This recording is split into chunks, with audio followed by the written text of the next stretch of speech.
Now we are going to read the 7th paragraph of The Man Who Planted Trees by Jean Giono. এখন আমরা পড়তে চলেছি 7ম paragraph The Man Who Planted Trees. লেখক কে লিখেছেন? জিন জিওনো. Let's read. The shepherd took out a bag and poured a pile of acorns out onto the table.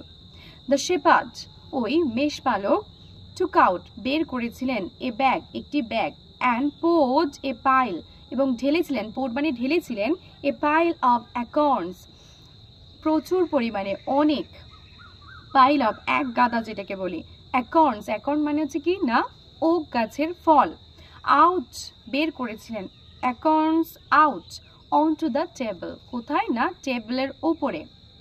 He began to examine them. He began, তিনি শুরু করেছিলেন, to examine them, সেগুলোকে পরীক্ষা করা. One after another, one after another, একটার পর একটা, with a great deal of attention, গভীর মনোযোগের সাথে. Attention মানে মনোযোগ. Separating the good ones from the bad. Separating, আলাদা করছিলেন, the good ones, ভালোগুলোকে, from the bad, খারাপ থেকে. When he had before him 100 perfect acorns, he stopped. When, যখন, he had, তিনি পেয়ে গিয়েছিলেন, before him, তার সামনে, 100, 100টা, perfect, একদম ঠিকঠাক, acorns, ওক গাছের ফল, he stopped, তিনি থেমে গিয়েছিলেন. কি থামিয়ে দিয়েছিলেন? না, ওই বাছাই করাটা. And we went to bed, এবং আমরা ঘুমাতে গিয়েছিলাম. আমরা গিয়েছিলাম ঘুমাতে. We went to bed, আমরা ঘুমাতে গিয়েছিলাম. We went, আমরা গিয়েছিলাম, to bed, ঘুমাতে. The company of this man brought me a feeling of peace. The company, তার সঙ্গটা, কার সঙ্গ? of this man, ওই ব্যক্তিটির সঙ্গ, brought me a feeling, আমার মধ্যে নিয়ে এসেছিল,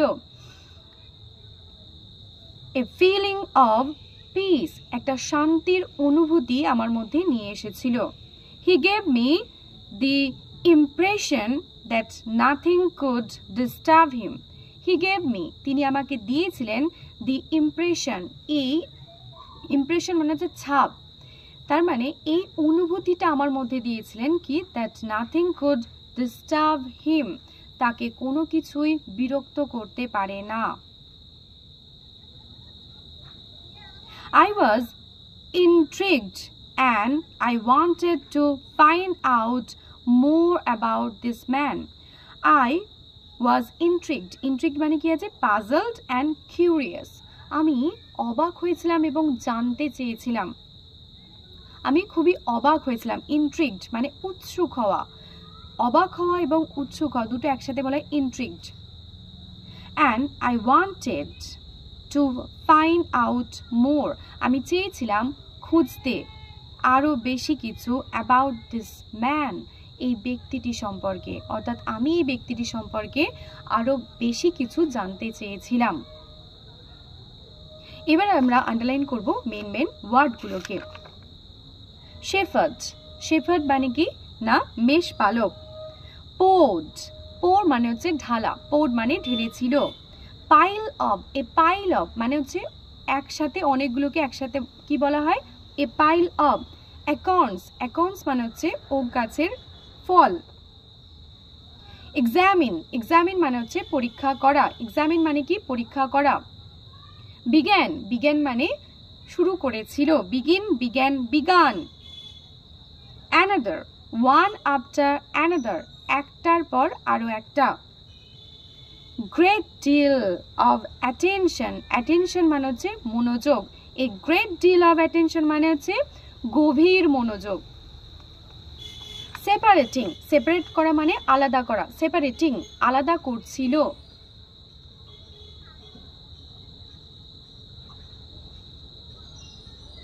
stopped, থেমে গিয়েছিল. company, company মানে হচ্ছে সঙ্গ, কারোর সঙ্গকে বলা হয় company.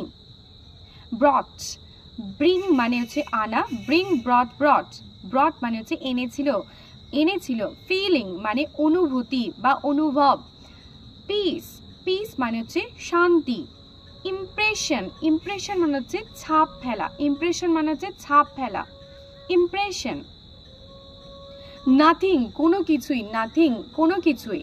ডিস্টার্ব মানে বিরক্ত করা, ডিস্টার্ব মানে হচ্ছে বিরক্ত করা। ইন্ট্রিগড, ইন্ট্রিগ মানে হচ্ছে কি না পাজল, অবাক হওয়া এবং উৎসুক হওয়া, জানতে আগ্রহী হওয়া। ওয়ান্ট মানে হচ্ছে চাওয়া, ওয়ান্টেড চেয়েছিল। এই ছিল আমাদের 7 প্যারাগ্রাফ। এখানে যদি তোমাদের কোনো প্রশ্ন থাকে অবশ্যই তোমরা কমেন্ট করে জিজ্ঞাসা করতে পারো, আর ভিডিও ভালো লাগলে যদি তোমাদের কাজে লাগে অবশ্যই সেটাও জানিও। Thank you.